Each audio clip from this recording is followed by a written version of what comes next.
12 midday in the blazing sun at Hammam, Sara, part of the Qasr al-Hallabat site.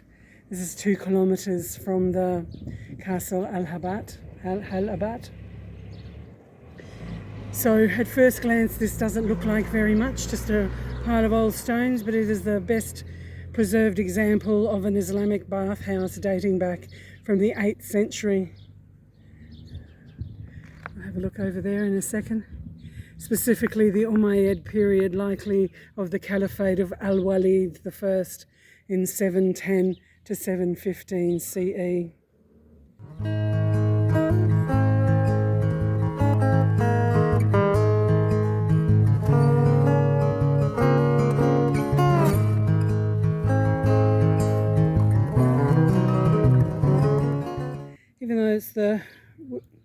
Even though the opulence was redefined by the Umayyads, it has the Roman and Byzantine inspired luxury to it.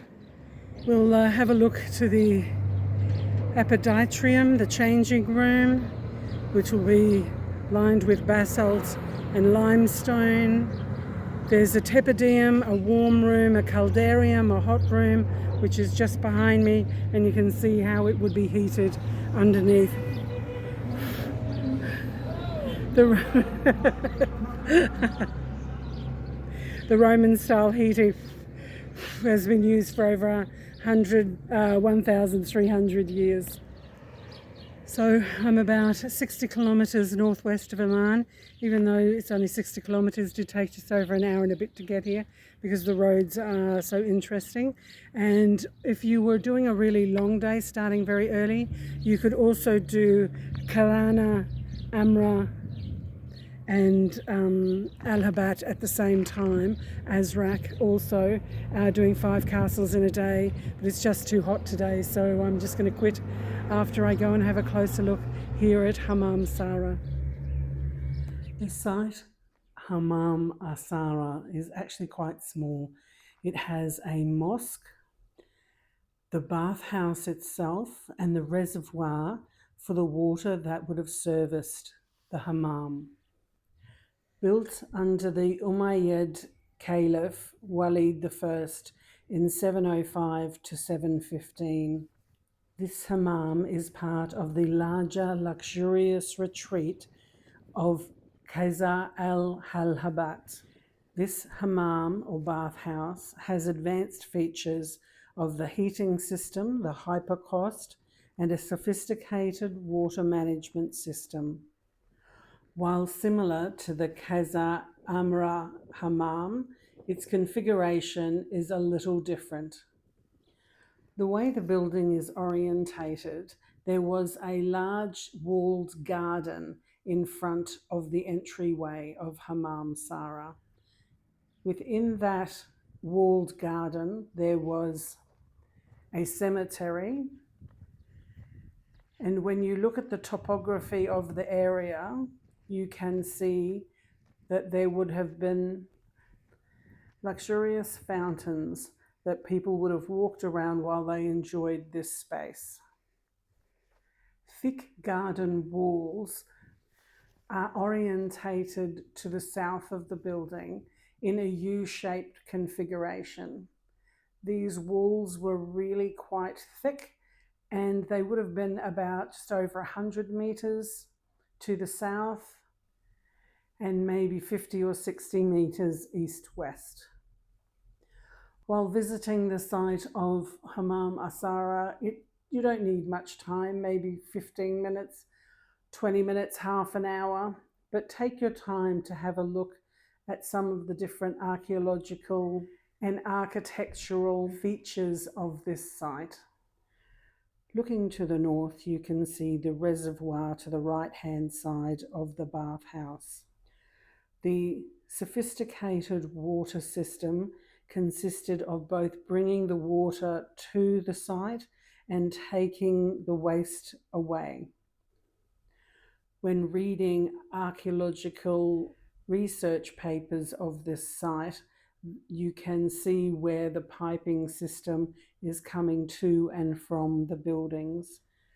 The site is easy to traverse, but if you do have mobility issues, you may just want to have a look at the hammam itself rather than exploring the land around the hammam. Reading archaeological research papers, I found out that this section and the one over the far side are both latrines. Some research papers say that the space between the two latrines was an entry hall, but the way that the wall is constructed, it doesn't indicate to me that that was a doorway. The reconstruction of Hammam Sara has been completed by a Spanish archaeological team. After entering into the audience hall through this amazing doorway, the audience hall is about 8 meters by 9 meters and would have been covered by 3 barrel vaults resting east to west with diaphragm arches. In the eastern corner of the room, there is a small sunken fountain pool, approximately 2 meters by 3 meters. The doorways are around 80 centimeters wide. The first room we go into is a transition room, which could have been a change room and an apodiatrium, about 2.4 by 3.5 meters. This is the space where a traditional frigidarium would have been. But in the architecture of this building, the frigidarium is after the caldarium. Moving through the small squat doorway into the tepidarium, this almost square room, 3 meters by 3 meters, could have been for anointing and rubbing. An uncatarium or districtinarium. The suspense array floor are resting on central grid 5 by 5 pillae. Cylindrical bricks built on a square brick base. There is a ventilation system where hot air and steam could rise through the ceiling.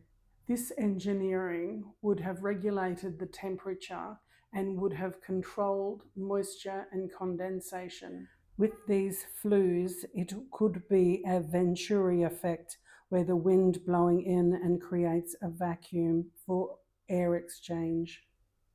This cruciform or cross-shaped room has an umbrella dome with a polylobed circular base and ribbed vault divided into individual webs, and 2 semicircular recess arches over the windows, all designed to assist with the circulation of the hot air in the chamber. The room measures approximately 3.7 by 3.7 meters. Conflicting descriptions of this room vary between archaeological research papers. This could have been the frigidarium, the cold plunge pool area, or it could have been the furnace that would have serviced as the heating for the whole of the bathhouse. So with one final look at the hypocastrum, this amazing ancient engineering system, we bid farewell to Hammam Asara in the eastern desert of Jordan. Happy travels!